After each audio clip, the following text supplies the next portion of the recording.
আপনার মাকে কবর দিয়ে এসে 5 ফুট সাইজের ছবিটা ছিঁড়ে টুকরা টুকরা করে সব মানুষ যখন চলে গেছে, তখন আপনি কবরের পাশে গিয়ে যদি বলতেন, আল্লাহুম্মা গফিরলাহু ওয়ারহামহু, আল্লাহ তুমি আমার মাকে ক্ষমা করো, তার প্রতি দয়া করো, আফানহু তুমি তার প্রতি নিরাপত্তা অবতীর্ণ করো, অকনরজলাহু তুমি তাকে দামি সম্মানী খাদ্য খেতে দাও, অস্সে মাদখালাহু তুমি তার থাকার জায়গা প্রশস্ত করে দাও, অক্সেলহু বিল মাই ওয়াল সালজি তুমি তাকে ঠান্ডা পানি দিয়ে ধুয়ে পরিষ্কার করে দাও, অনাক্কিহি মিনাল খাতায়া কামা নাক্কাসাবুল আবিজু মিনাদ দানাস তুমি তাকে পাপ থেকে পরিষ্কার করো, যেভাবে সাদা কাপড়কে ছিল তার চেয়ে সুন্দর বাড়ি আমার মাকে দাও, ওয়াহালান খায়রান মিন আহলিহি আমার মায়ের যে পরিবার ছিল তার চেয়ে সুন্দর পরিবার দাও, ওয়াজাওজান খায়রান মিন জাওজিহি আমার মায়ের যে পরিবার ছিল, স্বামী ছিল, তার চেয়ে ভালো ব্যবস্থা করো, ওয়াজমিন আযাবিল কবর তুমি তাকে কবরের শাস্তি থেকে বাঁচাও, ওমিন আযাবিন নার তুমি তাকে জাহান্নামের শাস্তি থেকে বাঁচাও।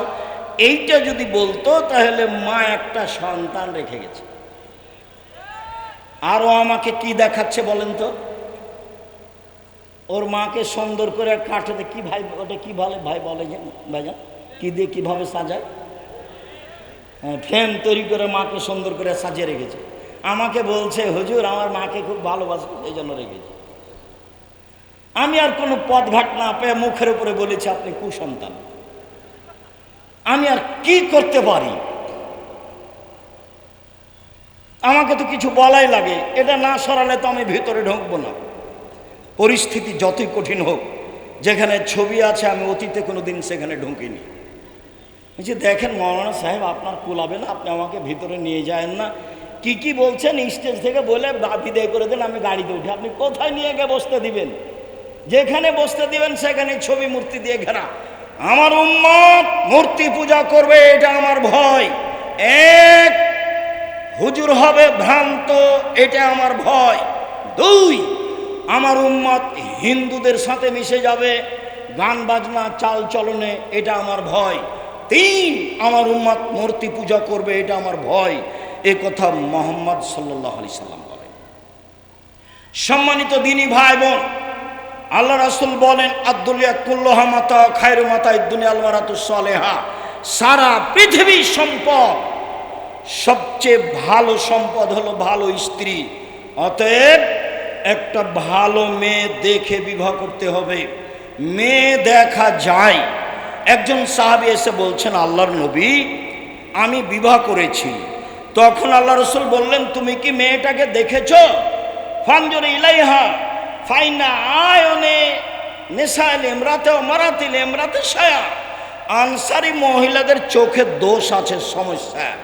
বিবাহ করার পরে যদি ধরা পড়ে তখন তুমি বারবার বলবা তোমাকে দেখলে বিবাহ করতাম না, এই ভালো নয় সেই ভালো নয়, আমি তোমাকে তালাক দিব, এই সব একটা কথা চলবে না। অতএব আগে দেখে, আগে দেখে দেখে নিলে সিদ্ধান্ত বাতিল, আপনার সিদ্ধান্ত চলবে না। মধ্যখানে আর একটা কথা, রাগ করলে তালাক বলবেন না। বেগুনের গাছ থেকে বেগুন ছিঁড়ে খেলে তবুও গাছটা থাকে, আর মোলায়ের গাছটা উঠালে কিছু থাকে না। তালাক মুখে ব্যবহার করিয়েন না। এমনি কিছু বলেন, বকাঝকা কিছু করা লাগলে করেন, বিছানা ত্যাগ করা লাগলে করেন, পৃথক হয়ে কিছুদিন থাকেন। তালাকের কথা বলিয়েন না। তালাক বললেই সমস্যা শেষ। তালাক বললেই একবারে মাথার উপরে বোঝা নেমে গেল। একবারে মেয়েটাও বলছে তোর সংসার করব না, কোনো কথা তুই মানিস না, আমাকে তালাক দে, তালাক দে, এখনই তালাক দে, এখনই তালাক দে। তখন আপনি নির্ভয় হয়ে বলছেন যা যা তোকে ছেড়ে দিলাম, 1 তালাক 2 তালাক 100 তালাক, যা যা। ছেলে 3টে, যেমন তালাক দেওয়া হয়েছে শয়তান চলে গেছে। ইন্না লিল্লাহি ওয়া ইন্না ইলাইহি রাজিউন। এখন তালাক দেওয়া শেষ হয়ে গেছে, তখন কে চলে গেছে? শয়তান চলে গেছে। এতক্ষণ খেপিয়ে কে তুলেছিল? শয়তান তুলেছিল, দুইজনকে। এখন মাওলানা সাহেবকে জিজ্ঞাসা করেছে, তখন মাওলানা সাহেব বলছে 1 রাতের জন্য বিবাহ দিতে হবে। এ আবার কেমন কথা? তাহলে আব্দুর রাজ্জাক সাহেবের কাছে যান। সম্মানিত দিনী ভাই বোন, সংসার সুন্দর করে করেন। মেয়ে দেখেন, এটা আল্লাহ রাসূলের আদেশ। মেয়ে দেখতে গিয়ে জামালপুরে যত প্রথা আছে সবই বাতিল। অগ্রিম দেখতে গিয়ে আংটি দেওয়া হারাম, ওখানে টাকা দেওয়া জায়েজ নয়। 10 জন মিলে দেখা জায়েজ নয়, বন্ধু বান্ধব মিলে দেখা জায়েজ নয়, অনুষ্ঠান করে দেখা জায়েজ নয়। আপনি শুধু দেখবেন, যদি অনুকূলে না হয় আপনার মাকে নিয়ে যান সাথে, আপনার বোনকে নিয়ে যান সাথে। এতগুলো লোককে নিয়ে দেখতে গেলেন কেন? সম্মানিত দিনী ভাই বোন, বিবাহ ঠিক হয়েছে, বিবাহের বৈঠক।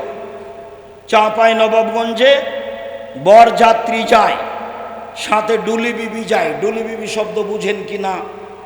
ওই বরের পক্ষ থেকে কিছু মহিলা যায়, সেখানে গিয়ে ভিড় জমায়, নগ্ন মহিলা পাড়ায়। তারপর বিবাহের পূর্বে তাকে চাঁপাইনবাবগঞ্জে থুবড়া বলে, মানে গীত বলে, মানে ছেলেটাকে করায়, কি যেন হলুদ মাখায়, আর নানান কিছু যা আছে সব হারাম। তোমার ভাবি যে তোমার গায়ে হলুদ দিয়ে হলুদ মাখাচ্ছে, তো তোমার তো ওটা ভাবি, ওটা তোমার বউ হলো কখন? ওটা তুমি কি দিয়ে বুঝলে এটা জায়েজ? তোমার বিবাহের সূচনাতে হারাম কাজ, তুমি কি দিয়ে ভালো সন্তানের আশা করতে পারো? চাঁপাইনবাবগঞ্জে এটাকে থুবড়া বলে। মেয়েটা বসে থাকে, গ্রামের লোক এসে তার মুখে ক্ষীর দেয়, মিঠাই দেয়, এবং সবাই টাকা দিয়ে যায়। ও তো স্ত্রীর মুখে ক্ষীর তুলে দিতে হবে, মিঠাই দিতে হবে, সারা গ্রামের লোক কি করে তার মুখে মিঠাই দিতে পারে? এই নীতি হারাম। আমি আপাতত আজকের মতো জামালপুরের বিবাহের কোনো নিয়মকানুন আমার জানা নেই। আমি যা দুই একটু বলছি চাঁপাইনবাবগঞ্জের ভিত্তিতে বলছি। যাক, বিবাহের বৈঠক শুরু হয়েছে। জি, বিবাহের বৈঠক শুরু হয়েছে। বরযাত্রী এত যাবে না, অল্প কয়েকজন যাবে। কেন? মেয়ের বাপের 10টা টাকা খরচ হবে, এরকম কোনো কোরআন হাদিস দিয়ে প্রমাণ করা যায় না। তুমি যে এতগুলো লোক নিয়ে গেছো, বন্ধু বান্ধব বরযাত্রী নিয়ে গেছো, তোমার বাপের কাছ থেকে কিছু টাকা নিয়ে যায়, 2-4 লাখ দিয়ে তোমার শ্বশুরকে দিয়ে বলিও আব্বা এই যেখানে থাকলো খরচ করবেন। কেননা তোমার শ্বশুরের 10 টাকা খরচ হবে, এর প্রমাণ আমরা পেশ করতে পারিনি, বের করতে পারবো না। অতএব এতগুলো লোক গেলে কেন ওখানে?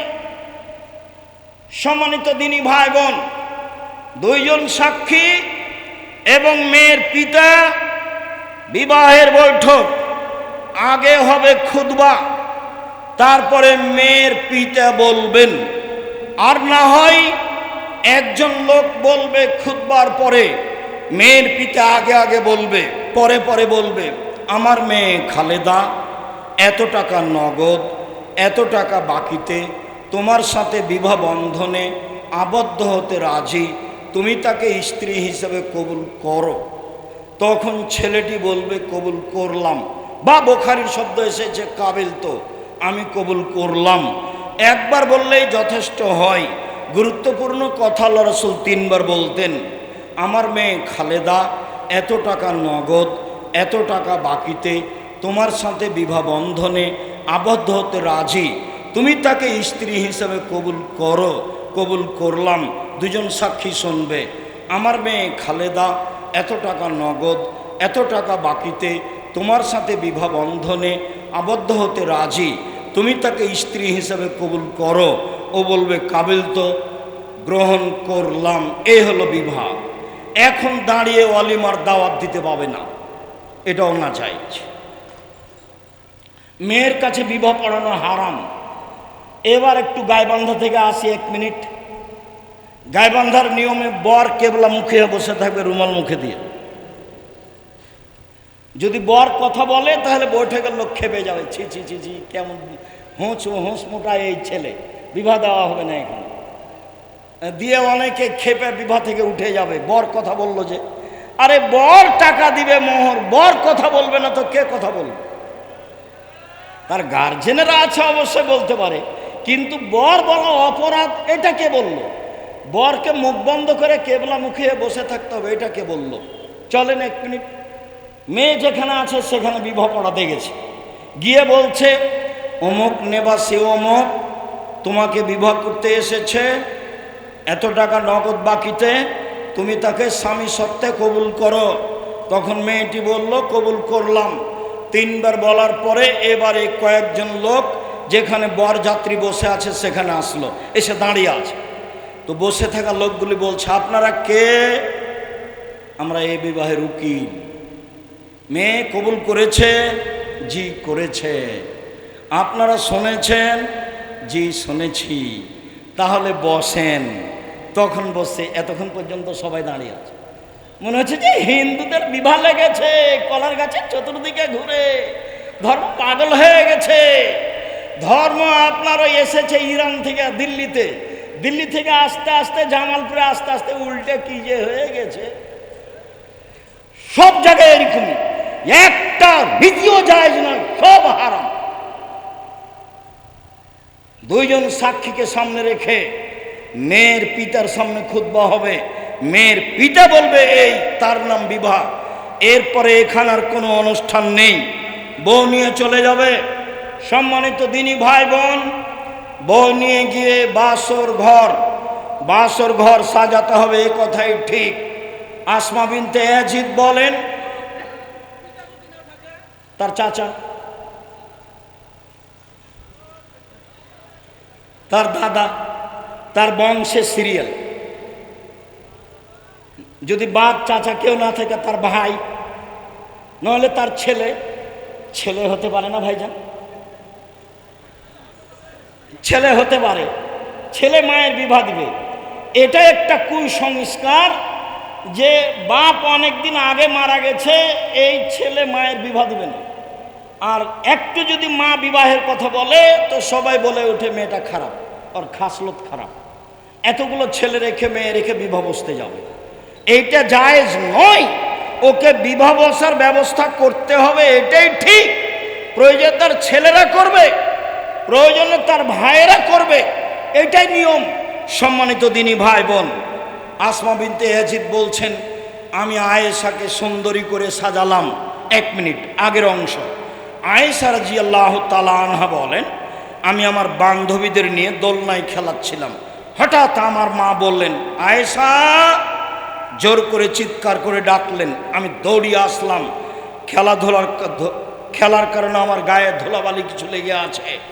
আমার মা একটু পানি দিয়ে আমার গায়ের ধুলাবালিগুলো মুছে দিলেন। তারপর একটা ঘরে নিয়ে গেলেন, দেখি সেখানে আনসারীদের মহিলা, তারা আমাকে সুন্দরী করে সাজালেন। কি দিয়ে সাজালেন তা আয়েশা উল্লেখ করেননি। আসমা বিনতে ইয়াজিদ বলছেন, আমি আয়েশাকে সুন্দরী করে সাজালাম আল্লাহ রাসূলের জন্য। কি দিয়ে সাজিয়েছেন তা উল্লেখ হয়নি। তবে আবু হুরায়রা রাদিয়াল্লাহু তাআলা আনহু বলেন, রাসূল সাল্লাল্লাহু আলাইহি সাল্লাম বলেছেন, তিবুর রিজালে মা জাহারা রিহুহু ওয়া খাফিয়া লাউনুহু, পুরুষের সুগন্ধি যার গন্ধ পাওয়া যায়, দেখতে পাওয়া যায় না। পুরুষের সুগন্ধি যার গন্ধ পাওয়া যায়, দেখতে পাওয়া যায় না। মহিলাদের সুগন্ধি যা দেখতে পাওয়া যায়, গন্ধ পাওয়া যায় না। মহিলাদের সুগন্ধি যা দেখতে পাওয়া যায়, গন্ধ পাওয়া যায় না। একজন মহিলা রাসূলের হাতে একটা পত্র দিল। আল্লাহ রাসূল পত্রটা নেওয়ার সময় হাতটা টেনে নিলেন না, দিয়ে বললেন, কি ব্যাপার? আয়াদু রাজুলিন ইমরা, এই হাত মহিলার না এই হাত পুরুষের? মহিলাটি বলল, আমি মহিলা মানুষ, এটা মহিলার হাত। তখন আল্লাহ রাসূল বললেন, তাহলে তোমার হাতটা তুমি মেহেদি দিয়ে পরিবর্তন করনি কেন? তার মানে মেয়ের হাতে মেহেদি দিতে হবে, মেয়েরা হাতে মেহেদি দিতে বাধ্য। হাতের নখে তো দিতে হবেই, পায়ের নখেও মেহেদি দিতে হবে। রাজশাহী চাঁপাই নবাবগঞ্জের মেয়েরা পায়ে মেহেদি দেয় না কেন? ওরা বলছে আল্লাহর নবী দাড়িতে মেহেদি দিয়েছিলেন। তো যেই জিনিস আল্লাহর নবী দাড়িতে দিয়েছেন সেটা আমরা পায়ে দিতে পারি কিভাবে? কথাও তো ঠিক, আল্লাহ রাসূল তো দাড়িতে দিয়েছেন মেহেদি, এ কথাই তো ঠিক। তবে আল্লাহ রাসূল বলেছেন, মেয়েরা যখন ঋতু হাইজ থেকে পবিত্র হবে তখন তারা লজ্জা স্থানে আতর ব্যবহার করবে। তো লজ্জা স্থানে আতর ব্যবহার করতে বলছেন আল্লাহ নবী, তো আল্লাহ নবী আতর তো গায়ে লাগান। এবার তাহলে রাজশাহী চাঁপাই নবাবগঞ্জের এটা কুসংস্কার, খারাপ নীতি। জামালপুরে এই নীতি আছে কিনা আমি জানি না। মেয়েরা হাতে মেহেদি দিবে, পায়ে মেহেদি দিবে, যেখানে যেখানে মেহেদি লাগালে ভালো লাগবে সেখানে সেখানে মেহেদি দিবে। তাদের সুগন্ধি যা দেখতে পাওয়া যায়, গন্ধ পাওয়া যায় না। বিউটি পার্লারে যা কিছু আছে পদার্থ বৈধ হলে মেয়ে সব কিছু ব্যবহার করতে পারে, তবে সেখানে ঢুকতে পাবে না। ওই মেয়ে মানুষের সামনে তার মাথার চুল খুলে, অঙ্গ প্রত্যঙ্গ খুলে বিউটি পার্লারে বসে এগুলি ব্যবহার করা হারাম। উল্লেখ্য যে রাসূল সাল্লাল্লাহু আলাইহি সাল্লাম কয়েকটা জিনিস উল্লেখ করেছেন। পৃথিবীর মানুষ শুনে রেখো নবীগণের বৈশিষ্ট্য, পৃথিবীর মানুষ শুনে রেখো নবীগণের খাসলাত, অভ্যাস। এক, কাসু সারেব, মোচ কেটে ফেলা। মোচে ব্লেড ব্যবহার করা যাবে না, কেঁচি দিয়ে কেটে ফেলতে হবে। দুই, লোহা, দাড়ি বড় করতে হবে। দাড়ি চেঁচে ফেলাও হারাম, ছোট করাও হারাম। দাড়ি চেঁচে ফেললে চোখের পাওয়ার কমে যাবে, দাড়ি চেঁচে ফেললে স্ত্রী মিলনের ক্ষমতা কমে যাবে, দাড়ি চেঁচে ফেললে মহিলাদের সাদৃশ্য হবে। এই জন্য আল্লাহ রাসূল এটাকে অভিশাপ করেছেন, এতে মহিলাদের সাদৃশ্য হয়। দাড়ি ছেড়ে দিতে হবে, ছোট করা চেঁচে ফেলার কোনো সুযোগ নেই। তিন, ইন্তেকাসুল মায়ে, অজু গোসলের সময় পেশাব পায়খানা থেকে উঠার সময় পানি দিয়ে পবিত্রতা অর্জন করতে হবে। আগে ঢেল টিস্যু পেপার পরে পানি, এই নিয়ম মিথ্যা। আগে ঢেল টিস্যু পেপার পরে পানি, এই নিয়ম মিথ্যা। সরাসরি ঢেল দিয়ে, সরাসরি পানি দিয়ে পবিত্রতা অর্জন করতে হবে। রাসূল সাল্লাল্লাহু আলাইহি সাল্লাম পানি দিয়ে পবিত্রতা অর্জন করে হাতটা মাটিতে মেজে নিলেন, তারপরে তিনি অজু করলেন। যখন করোনা দেখা দিয়েছিল তখন করোনার জন্য অনেক প্রস্তুতি ছিল। আমি গেছি ব্যাংকে, ম্যানেজার সাহেব সামনে চেয়ারটা রাখেননি, যে ভাইজান চেয়ারটা কি হলো? আপনি তো কথা মানবেন না, এখানে বসলে অসুবিধা আছে ভাইজান। আচ্ছা ঠিক আছে, আমি দূরেই বসছি। তো আপনার ঢোকার সময় আপনার ছেলেরা বলছে আমার হাতে যেন কি লাগাতে চাই। শোনেন, ইসলাম ধর্ম পাগল নয়, এরা যে নীতি পালন করছে তার চেয়ে অনেক দামি ইসলামী নীতি। তা হলো আল্লাহ রাসূল বলছেন ঘুম থেকে উঠে হাতটা পানিতে ডুবাতে পাবে না, আগে ধুইতে হবে 3 বার ভালো করে, তারপর অজু করতে হবে। অজুর সময় কবজি পর্যন্ত 3 বার ধুইতে হবে, তারপর মুখে পানি দিতে হবে। মানে এই হাতে পানি নিয়ে মুখে দিতে হাতকে এত প্রস্তুতি নিতে হচ্ছে। প্রথমেই ঘুম থেকে উঠে ধুইতে হয়েছে ভালো করে, আবার অজু করার সময় 3 বার কবজি পর্যন্ত ধুইলাম। এই ছেলে দেখো তো, এই ছেলে, যারা আপনার পাশ থেকে উঠছে ও তো কথা বুঝতে পারে না, পরিবেশ যেন কন্ট্রোলে থাকে এটা আপনি খেয়াল করবেন। আমরা এক পর্যায়ে, আমি তো আর আব্দুল্লাহ বিন ফজল রাহিমাহুল্লাহ নই যে ঘন্টার ঘন্টা বক্তব্য দেব, ফজর হয়ে যাবে, মানুষ বুঝতে পারবে না কখন ফজর হলো। তারা বড় আলেম ছিলেন, অনেক কোরআন হাদিস জানতেন, লম্বা সময় ধরে কথা বলতেন। অত লম্বা সময় ধরে কথা বলার আমাদের পরিবেশ পরিস্থিতি নেই। অতএব আমার দিনী ভাই বোন যে যেখানে আছেন ধৈর্যের পরিচয় দিয়ে বসে থাকেন, আপনারা আমি কিছু না কিছু উপকার করব ইনশাআল্লাহ। আবার একটু কথাটা বুঝেন, কোনোই পর্যন্ত যখন হাত ধুইতে যাব তখন কি কবজি পর্যন্ত ধোয়া পড়বে না? আবার বুঝেন তো কথাটা ভাইজান, কোনোই পর্যন্ত যখন হাতটা ধৌত করব তখন কি কবজিটা ধোয়া পড়বে না? তাহলে আগে আমি ধুচ্ছি, এটা কি বৃথা? বাহ্যিকভাবে মনে হচ্ছে বৃথা, জি না। এই হাতে নিয়ে পানি নিতে এই হাতকে আগে কি হতে হবে? প্রস্তুত, রেডি হতে হবে। রেডি হলো 3 বার ঝকঝক করে হাতটা ধুইতে হবে, তার নামে ইসবাগুল ওযু। এতক্ষণে হাতটা প্রস্তুত হয়েছে মুখে পানি দেওয়ার জন্য। ঘুম থেকে উঠে হাতটা পানিতে ডুবানো নিষেধ। তারপরে সুন্দর করে ওযু করবেন, 2 রাকাত সালাত আদায় করে বাড়ি থেকে বের হবেন। করোনা কিছু করতে পারবে না। ঢাকাতে এক লোককে দেখতে গেছি, তোর ছেলে মেয়ে দরজায় দাঁড়িয়ে আছে, আমাকে বলছে হুজুর আপনি ভিতরে যান না, দয়া করে আপনি ভিতরে যান না, দয়া করে আপনি ভিতরে যান না। তখন আমি বলছি, এই শোনো, তোমার বাপের গায়ে হাত দিয়ে দোয়া পড়ে যাব, এতে যদি আমার করোনা হয় আমি বলবো না তোমার বাপের কারণে হয়েছে, আমি বলবো পৃথিবী সৃষ্টির 50,000 বছর পূর্বে আমার ভাগ্যে করোনা লিখা হয়েছিল, সেজন্য হয়েছে। সতর্কতার কারণে যদি করোনা থেকে মানুষ বাঁচতে পারে, তাহলে ফিউচার পার্কের মালিক করোনায় মারা গেল কেন? তারা তো দেশের পানি খায় না। আর করোনার রোগীর অবশিষ্ট খাদ্যগুলো সামনে ফেলে দিলে কে খাচ্ছিল ভাইজান? না, ফকির টকির মানুষ, ফকির খাচ্ছিল। ওকে করোনায় তাজা ঘুরে বেড়াচ্ছে। আল্লাহ রাসূল বলছেন, আল্লাহ রাসূলের কথাকে দাম দিতে। আল্লাহ রাসূল বলছেন, লাম্মা খালাকাল্লাহুল খালকা, যখন আল্লাহ প্রাণী সৃষ্টি করলেন তখনই 4টে জিনিস লিখে দিয়েছেন, হায়াতাহা, মাউতাহা, রিজকাহা, মাসায়বাহা। 1 তার জীবন, 2 তার মরণ, 3 তার রুজি, 4 তার রোগ ব্যাধি। পৃথিবী সৃষ্টির 50,000 বছর পূর্বে আমার তাকদিরের রোগ ব্যাধি লেখা আছে। একে ঠেকানোর কোনো পথ নাই, একটাই পথ, দোয়া। খুব যদি কান্নাকাটি করে দোয়া করেন তো যেটা লেখা আছে ওটা কেটে দিয়ে আল্লাহ নতুন করে লিখে দেবেন। যেটা আপনি চাচ্ছেন সেটা খুব কান্নাকাটি করে দোয়া করলে একটু পরে আসছে সেই কথা, এটা আল্লাহ লিখে দিবেন।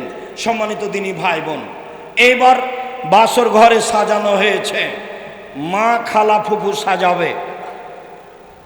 বাসর ঘরে স্ত্রীর মাথায় হাত দিয়ে দোয়া পড়তে হবে, আল্লাহুম্মা ইন্নী আসআলুকা খায়রাহা ওয়া খায়রা মা জাবালতা আলাইহি। আল্লাহ, এই স্ত্রীর কল্যাণ চাচ্ছি, যে কল্যাণ দিয়ে তাকে সৃষ্টি করা হয়েছে সেইটা চাচ্ছি। অযুবকা মিন শাররিহা, তার অনিষ্ট হতে বাঁচতে চাচ্ছি। অযুবকা মিন শাররি মা জাবালতা আলাইহা, যে ক্ষতি দিয়ে তাকে সৃষ্টি করা হয়েছে সেই ক্ষতি হতে বাঁচতে চাচ্ছি। এরপরে 2 রাকাত সালাত, এরপরে দাম্পত্য জীবন।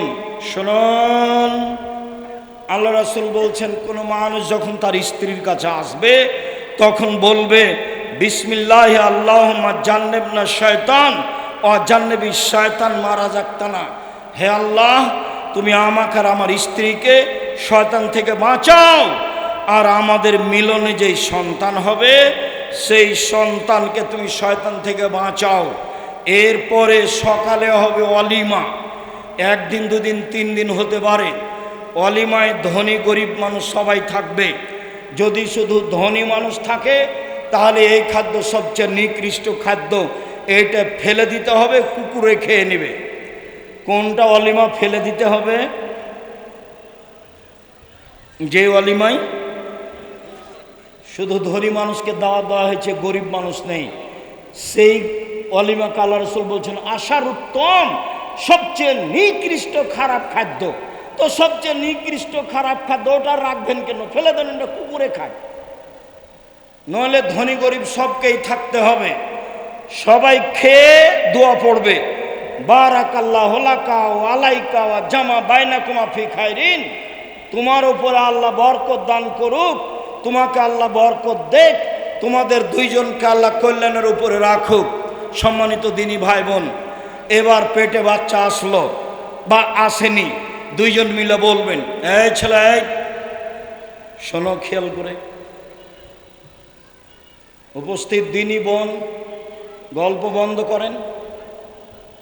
10 বছর হলো বিবাহ, সন্তান তো হয়নি, তো ঢংও তো একটু পরিবর্তন হয়নি। কথা বলছেন কেন? এসে চলে গেলেন কেন? আমি তো আপনার জন্য এসেছি, আর অনেক পথ অতিক্রম করে এসেছি, আবার অনেক পথ অতিক্রম করে যাব, গিয়ে ক্লাসে বসবো ইনশাআল্লাহ।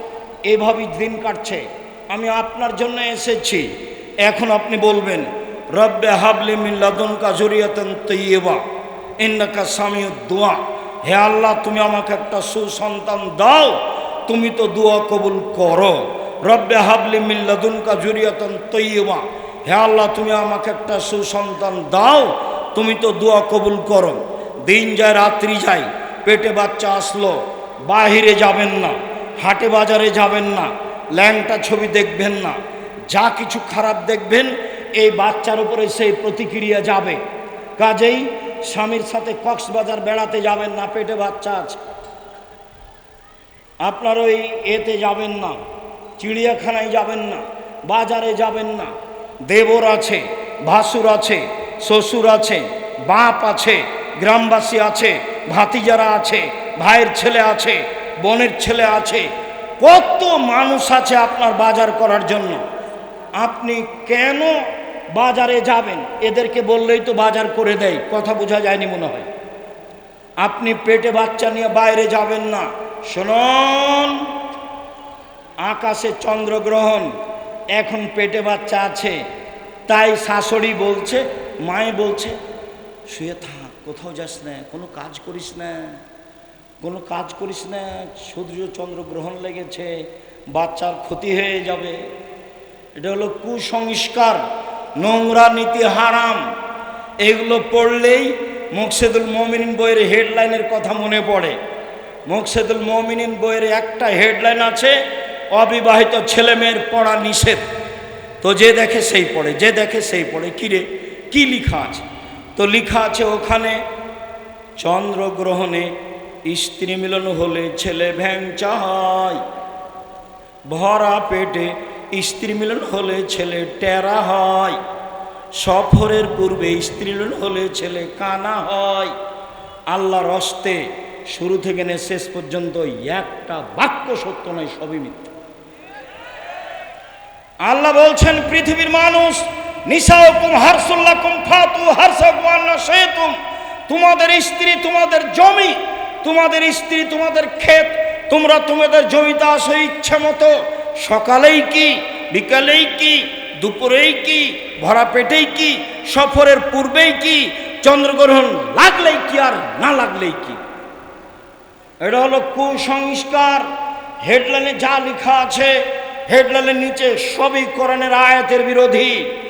এবার বাচ্চা প্রসব সম্ভবপর আপনি ক্লিনিকে যাবেন না, স্বাভাবিকভাবে বাচ্চা প্রসবের চেষ্টা করবেন। সম্ভবপর আপনার মা চাচি দুই একজন থাকবে যারা বুঝে। সারা গ্রামের মহিলা এখানে আসতে পাবে না। পর্দার ব্যতিক্রম হলে সন্তান সুসন্তান হবে না, এ কথাই ঠিক। বাচ্চা প্রসব হয়েছে, বাচ্চার পাশে আজান দিবেন, এক কানে আজান এক কানে একামাত, এ হাদিস ঠিক নয়। পাশে আজান দিবেন স্বাভাবিক কণ্ঠে। এবার পরের দিন বা তখন বা তারপরের দিন বাচ্চাকে একটা পরহেজগার মানুষের কাছে নিয়ে যাবেন, চাচা হোক, চাচি হোক, আলেম হোক, যে হোক না কেন, গিয়ে বলবেন, চাচা আমার বাচ্চাকে দোয়া করে দেন আর তাহানিক করে দেন। তখন তোমার চাচা একটা খেজুরের একটা অংশ মুখে নিয়ে খুব ভালোভাবে চাবিয়ে পানি পানি করে হাতের আঙ্গুলে নিয়ে জিভার মাঝামাঝিতে দিয়ে দিবে, আঙ্গুলটা ঢুকিয়ে দিয়ে মাথায় হাত দিয়ে দোয়া পড়বে, আইজাকুমুল্লাহ বিকালিমাতিল্লাহি তাম্মা মিন কুল্লি শাইতানিন হাম্মা ওয়া মিন কুল্লি আইনিন লাম্মা। এই দোয়া পড়বে। ওয়া আল্লাহুম্মা ফাক্কিহু ফিদ্দীন, আল্লাহুম্মা আল্লিমহুল হিকমা, এই দোয়া পড়বে। এখন চাচা চাচি এই দোয়া জানে কিনা সেটা তো একটা কথা। দোয়ার বই তো আমি অনেক আগেই লিখেছি। 1992 সালে জামালপুরে এসেছিলাম চীনাডলিতে, হাত তুলে দোয়ার বাহাসে দেখলাম বেশ বড় বড় মাওলানা। আমি জামালপুরের প্রায় স্বভাবই ভালোবাসি। ইতিপূর্বে যত বাহাসে বসেছি সব জায়গায় গণ্ডগোল, শুধুমাত্র জামালপুর চীনাডলির সেই বাহাসে কোনো গণ্ডগোল ছিল না।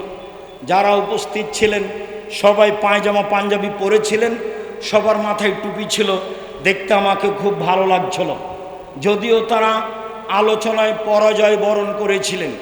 আমি বলেছিলাম নামাজের পরে হাত তুলে দোয়া করতে হবে, আল্লাহ রাসূল সাহাবী সহ করেছেন, ইমাম বলেছেন দোয়া, মুক্তাদিরা সাহাবীরা আমিন আমিন বলেছেন, এরকমটা হাদিস পেশ করতে হবে। তখন অন্য হাদিস পেশ করে। আমি বলছি এইদিকে যেতে আমি চাচ্ছি না, আল্লাহু আকবার বলে সালাত শুরু করি।